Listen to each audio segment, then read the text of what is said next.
5 মাস ধরে বেতন না পেয়ে বুধবার শান্তির বাজার জেলা হাসপাতালে সাফাই কর্মীরা অনির্দিষ্টকালের জন্য কর্মবিরতি শুরু করল। ন্যাশনাল ভলেন্টিয়ার সার্ভিস কোম্পানির অধীনে দক্ষিণ জেলার শান্তির বাজার জেলা হাসপাতালে 25 জন মহিলা সাফাই কর্মী কর্মরত রয়েছেন। তাদের মাসে 13,000 টাকা বেতন এবং ইপিএফ দেওয়া হবে বলে কোম্পানির তরফে চুক্তিবদ্ধ করেছিল। কিন্তু বর্তমান সময়ে ন্যায্য পাওনা না পেয়ে অনির্দিষ্টকালের জন্য কর্মবিরতির ডাক দিল শান্তির বাজার জেলা হাসপাতালের সুইপাররা এবং যে বেতন দেওয়ার কথা সেটাও পাচ্ছেন না। অর্ধেক বেতন দেওয়া হচ্ছে বলে তাদের অভিযোগ।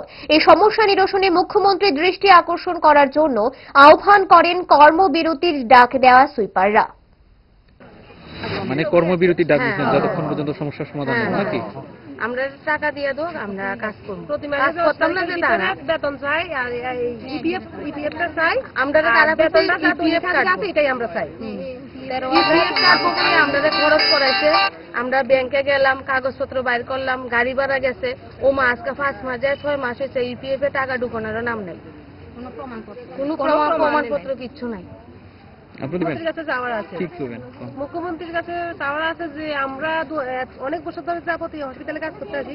আমরা কিছু লোকের যে 10 বছর পার হয়ে গেছে বা কিছু লোকের এরকম আছে, তো যেহেতু প্রাইভেট কোম্পানি, প্রাইভেট সংস্থা, তো আমরা যাতে ন্যায্য বেতনটা পাই।